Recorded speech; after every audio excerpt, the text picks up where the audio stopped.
Il y a quelques semaines, j'ai commencé une réflexion sur la philosophie de la parentalité. Alors d'une part parce que je suis devenu papa d'un 3e petit garçon, et que donc le sujet m'intéresse personnellement, mais aussi d'autre part parce que le sujet peut avoir des implications pour la philosophie de la religion, dans la mesure où Dieu est souvent comparé à un père. Alors dans une première émission, consacrée à la philosophie de la filiation, j'avais examiné les différents critères de filiation, et je vous avais fait part de ma préférence pour le critère génétique. Dans cette nouvelle émission, il sera question de philosophie des droits et des devoirs parentaux. Est-ce qu'ils sont nécessairement liés? Quels sont leurs fondements? Quelles sont leurs limites? Quel rôle doit jouer l'État? En fait, ce sont pas moins de 7 questions très intéressantes que pose l'article de la Stanford Encyclopedia of Philosophy intitulé Parenthood and Procreation. 7 questions dont je vais globalement suivre le développement en y ajoutant parfois quelques petites réflexions personnelles.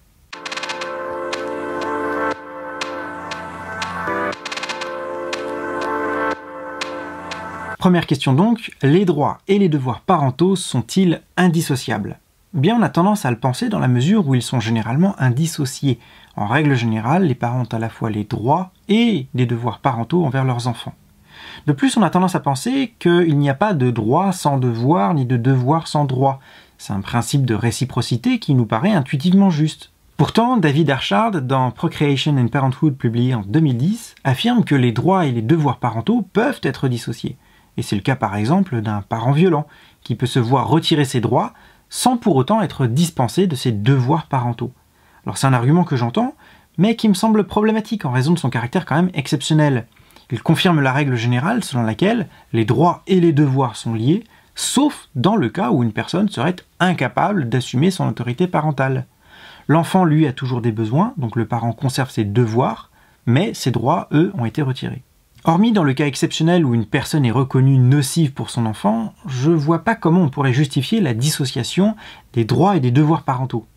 Alors, il y a pourtant un autre cas auquel je pense, dont l'article de la Stanford Encyclopedia ne parle pas, mais qui est tout à fait à propos.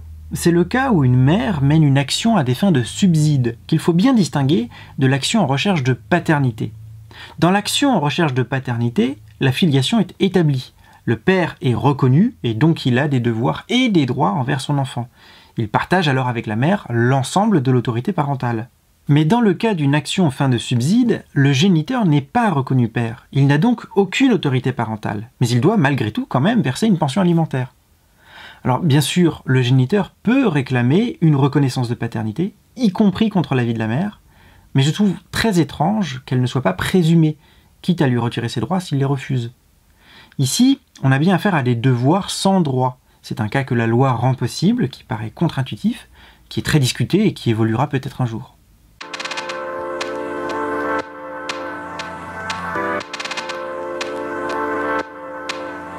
Deuxième question, qu'est-ce qui justifie les droits parentaux? Qu'est-ce qui justifie le fait que les parents aient une autorité morale et légale des droits sur leurs enfants? Qu'est-ce qui justifie le fait que les parents puissent prendre des décisions à la place de leurs enfants concernant leur alimentation, leur éducation, leur fréquentation et même leur communauté religieuse? Intuitivement, on peut se dire que les enfants ne sont pas suffisamment matures pour pouvoir prendre des décisions et qu'ils ont donc besoin que quelqu'un prenne des décisions à leur place, pour leur propre bien. C'est ce qu'on appelle le modèle fiduciaire de la justification de l'autorité parentale. Ce modèle est défendu notamment par Jeffrey Bluestein dans Parents and Children, publié en 1982. Alors son idée centrale, c'est que les parents ont des droits parentaux afin de pouvoir répondre à leurs devoirs envers leurs enfants. On a le droit de choisir l'alimentation de son enfant parce qu'on a le devoir de répondre à ses besoins alimentaires. C'est donc dans l'intérêt de l'enfant qu'il soit soumis à une autorité parentale. Mais si c'est l'intérêt de l'enfant qui fonde l'autorité parentale, alors pourquoi ne pas redistribuer les enfants à la naissance aux familles qui serviront le mieux leurs intérêts? Prenons un exemple tout simple. X est né de parents biologiques immigrés, pauvres et sous-éduqués. L'État ne devrait-il pas confier X à des parents riches et éduqués? Cela servirait beaucoup mieux ses propres intérêts. Si l'intérêt de l'enfant fondait l'autorité parentale, c'est ainsi qu'il faudrait s'y prendre. C'est la raison pour laquelle Harry Brighouse et Adam Swift ont défendu, dans Family Values, publié en 2014, l'idée que l'autorité parentale ne reposerait pas sur les intérêts de l'enfant, mais sur ceux des parents. En effet, la parentalité est un bien moral pour les parents eux-mêmes. La parentalité rend responsable d'un enfant. Elle instaure une relation de confiance, de l'affection, de l'intimité. C'est donc l'intérêt des parents qui fonderait leurs droits parentaux, y compris s'ils sont sans capital économique et culturel. La parentalité est un bien qui est irremplaçable pour eux. J'avoue ne pas vraiment être convaincu par ces thèses exclusives. Il est dans l'intérêt de l'enfant de grandir dans sa famille biologique parce qu'il s'agit d'un lien objectif et irréversible, donc sécurisant, tandis que tout autre type de lien est potentiellement réversible et contestable. D'autre part, cet intérêt il est partagé, dans la mesure où les parents s'occupent de leurs enfants dans leur jeune âge, tandis que les enfants devront à leur tour s'occuper de leurs parents dans leur vieil âge. La famille, c'est un lieu de solidarité intergénérationnelle. La délégation de la prise de décision dans l'intérêt de l'autre n'est pas figée, elle est réciproque. Raison de plus d'agir dans l'intérêt de l'autre.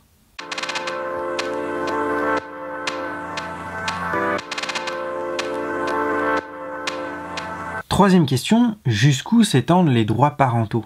L'autorité parentale est très large.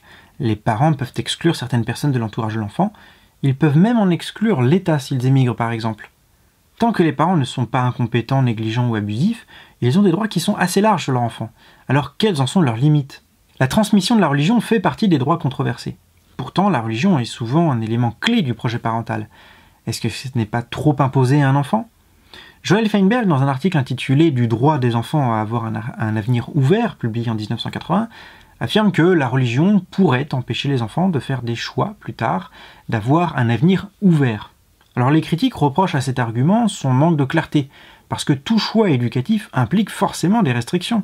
Si vous donnez des cours de piano à votre enfant, vous le privez de cours de violon. Même si j'adhère à cette critique, je reste quand même sensible à l'argument de Feinberg, tout en considérant que sa portée est beaucoup plus large qu'il ne le croit. Son argument vaut en réalité pour toute vision du monde, qu'elle soit religieuse, philosophique, politique ou éthique.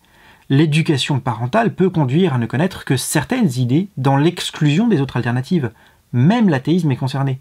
Un devoir minimal des parents pourrait être d'informer équitablement leurs enfants sur les alternatives et d'encourager une adhésion raisonnée à leurs opinions. Mais l'idée d'une éducation neutre est absurde. À partir du moment où il y a un projet parental, il mobilise des opinions et des valeurs qui peuvent différer d'une famille à l'autre. Et dans la mesure où les parents subviennent aux besoins de leur enfant, il est normal qu'ils respectent en retour le cadre familial, sans que cela ne l'engage outre mesure pour sa vie d'adulte. D'autres philosophes comme Susan Hawkins, dans Political Liberalism, Justice and Gender, publié en 1994, affirment que l'éducation religieuse pourrait nuire aux filles en raison de sa misogynie. J'avoue que je ne partage évidemment pas le préjugé selon lequel la religion serait misogyne par essence. Mais qu'en est-il si une religion particulière était effectivement misogyne? Si une religion affirme l'infériorité des femmes, alors que l'État affirme l'égale citoyenneté des hommes et des femmes, il y a une évidente contradiction. Et je ne vois pas comment on pourrait éviter alors un conflit entre cette religion et l'État. L'article de la Stanford Encyclopedia of Philosophy s'interroge sur la possibilité concrète pour l'État d'intervenir si ces arguments étaient retenus. Comment l'État pourrait-il faire quelque chose sans nuire aux enfants eux-mêmes en s'immisçant dans la relation entre les parents et les enfants? C'est une question légitime. L'État peut-il faire quelque chose? Désapprouver les valeurs parentales? Ce serait humilier les parents et les encourager à la rébellion. Retirer leurs enfants? Ce serait probablement un plus grand mal pour les enfants eux-mêmes. En fait, il est assez difficile d'imaginer une solution totalement satisfaisante en cas d'opposition fondamentale entre une éducation religieuse donnée et les droits constitutionnels.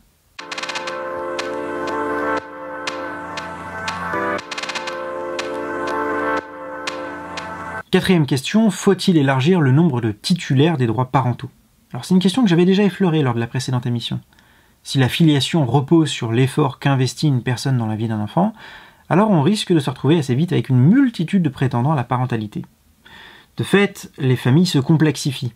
Il y a les parents biologiques, la mère gestante, les parents sociaux, les beaux-parents. On pourrait tout à fait reconnaître plus de 2 parents à un enfant. Et c'est d'ailleurs arrivé en 2007 au Canada, où un tribunal a reconnu 3 parents à un enfant né d'un donneur de sperme et d'un couple de femmes. On pourrait aussi reconnaître des statuts parentaux minorés. La philosophe Tammy Anderson défend ainsi une reconnaissance légale du statut de grands-parents. D'autres défendent une reconnaissance légale des gardiens non parentaux, comprenant les nourrices ou les beaux-parents, afin que plus d'adultes puissent contribuer au bien de l'enfant. Mais je ne peux pas m'empêcher de penser qu'une telle extension risquerait de desservir finalement l'enfant, devenant l'objet de décisions plus complexes, voire de conflits, et probablement d'une lourdeur administrative accrue. En revanche, rien n'empêche qu'en cas d'adoption, les parents naturels soient reconnus, tout en cédant leurs droits et devoirs, s'ils sont défaillants par exemple. Non seulement l'enfant a le droit de connaître ses origines biologiques, mais médicalement aussi c'est une connaissance qui est très utile. Un enfant pourrait ainsi avoir 4 parents reconnus, mais chacun ayant un statut différent.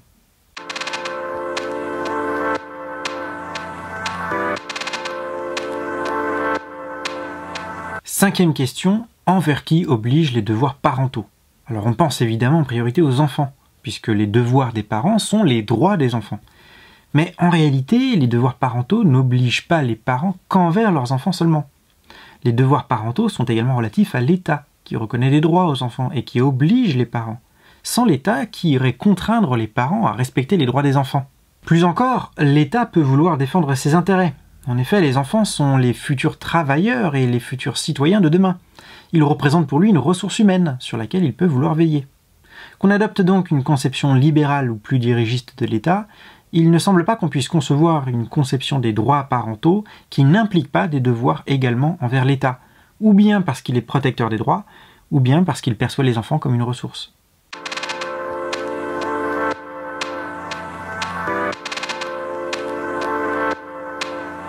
Sixième question, faut-il instaurer un permis de parentalité? Alors c'est une question qu'on peut se poser assez facilement lorsqu'on voit certains parents abuser de leurs enfants. Certains philosophes comme Eva et Hugh La Follette, ou encore Michael McFall, ont argumenté en faveur d'un permis de parentalité afin d'éviter les torts subis par les enfants ou pour la société. Cependant, un tel permis semble être difficile à mettre en place. Comment fait-on pour discerner les futurs parents défaillants? Est-ce qu'il faut stériliser les individus qui seraient interdits d'enfanter? Que faire des parents illégaux? Est-ce qu'il faut leur retirer leurs enfants au risque d'aggraver la situation? Daniel Engster, dans un article de 2010, s'inquiète également d'une possible pression supplémentaire sur les femmes. Est-ce que l'État ne risque pas d'exiger leur avortement? Ne va-t-on pas s'immiscer dans leur éducation parentale? Ne risque-t-on pas de les surveiller à outrance?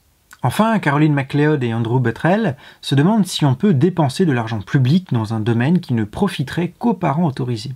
Alors tous ces contre-arguments ne se valent pas, mais ils montrent la difficulté qu'il y aurait à mettre en place un permis de parentalité.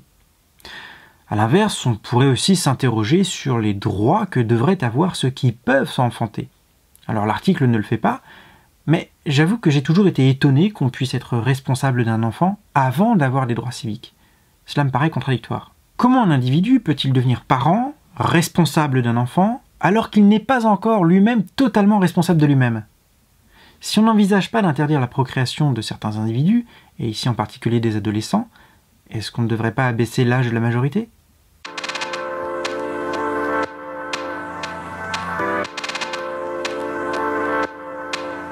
Septième et dernière question, l'État doit-il verser une allocation familiale? Alors la réponse à cette question dépend en grande partie de ses propres convictions politiques, de la façon dont on conçoit le rôle de l'État. Si l'État a pour but d'organiser la société, il doit avoir une politique familiale. Faire des enfants, ce n'est pas seulement agrandir sa propre famille, c'est aussi renouveler les générations dont tout pays a besoin pour avoir un avenir. Les enfants, ce sont les citoyens et les travailleurs de demain qui paieront votre retraite. L'État doit encourager l'enfantement pour sa propre survie. L'État peut aussi avoir pour rôle de s'inquiéter du bonheur et des conditions de vie de ses citoyens, auquel cas il peut verser une allocation familiale pour favoriser l'égalité des chances.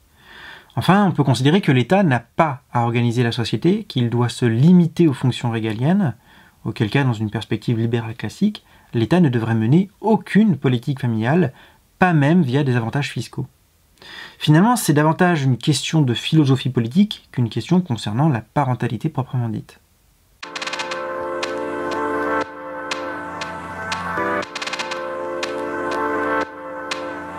Il est assez difficile de tirer une conclusion générale de ces questions, tant celles-ci sont variées. Mais je dois avouer quand même que l'article m'a étonné par la place que prend l'État dans son traitement. On sent bien que la question de la philosophie de la famille, c'est déjà une question un peu politique. Pour le reste, je continue de m'interroger dans le domaine de la philosophie de la religion sur l'analogie de Dieu comme père. Une analogie, ça suppose des points communs et aussi des limites à ces points communs. Or, si l'homme est responsable de ses choix, s'il n'est pas en état de minorité face à Dieu, eh bien, on atteint là une limite. Je m'avance peut-être un peu, mais je n'ai pas l'impression qu'on puisse comparer Dieu à une autorité parentale, ce qui n'empêche pas qu'il puisse être comparable à un père sous d'autres aspects. Mais il me semble qu'à trop forcer l'analogie, on risque de finir par infantiliser l'humanité. Mais c'est une question que j'approfondirai certainement une prochaine fois.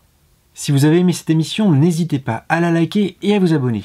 Comme je ne suis pas un spécialiste du domaine, vous avez probablement des remarques pertinentes auxquelles je n'ai pas pensé et qui peuvent nourrir ma réflexion.